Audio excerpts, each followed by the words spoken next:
榮獲今屆寵物業終身成就大獎嘅林漢環先生係香港狗會前主席，自細同動物結緣，除咗養狗，亦都中意騎馬同各項馬術比賽。多才多藝嘅佢，亦都中意寫書法同埋畫畫，筆下嘅動物栩栩如生。佢除咗係大律師，亦都係一名訓犬專家，曾經擔任唔同警犬比賽嘅評審同警犬訓練專業顧問，並且運用佢嘅專業知識推動訂立多項動保法例。當年政府規定大型犬外出必須牽繩，佢提出引入豁免犬機制，而佢嘅愛犬德牧 Billy 更加係首隻考獲豁免犬資格嘅狗。另外，佢亦都建議房署利用牌照制度，俾公屋居民申請牌照就可以養狗。林大壯寄語年輕一輩做事要着重溝通，就好似當年佢同佢嘅摯友警犬隊總督察江卓洲討論應唔應該以馬連來犬取代德牧做警犬，雙方本來持相反意見，但就係因為願意坐低慢慢傾，最終就可以得出共識。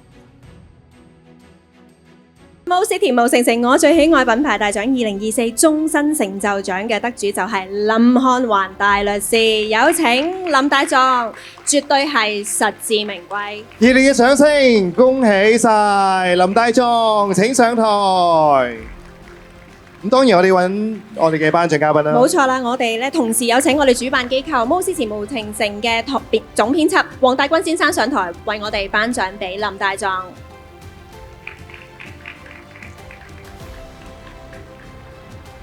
我哋先嚟咧就影，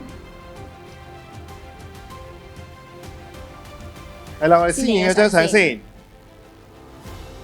絕對係實至名歸。同埋頭先睇片咧，話佢畫狗狗嘅畫好靚啊！恭喜晒！係啦，我哋先係啦，俾林大壯講講得獎感受。當然我哋要再多謝咧，就係大軍為我哋頒獎。我哋俾再一次熱烈嘅掌聲，就係林大壯。其實作為律師咧，我就應該成日都識講嘢，不過而家都驚咗。咁首先多謝你哋俾呢個獎我啊！咁我知道寵物嘅行業咧喺大灣區咧，而家已經係排行 number one 嘅啦。咁所以我祝所有嘅寵物行業嘅同事咧係更進一步嘅，咁啊繼續可以喺10年之內仍然係 number one 啊！咁而我自己亦都會繼續我嘅工作咧，希望能夠同各部門咧去溝通，可以再改善嗰個，尤其是喺嗰個寵物 quarantine 即係檢疫嗰個例嗰度咧，係盡一點力。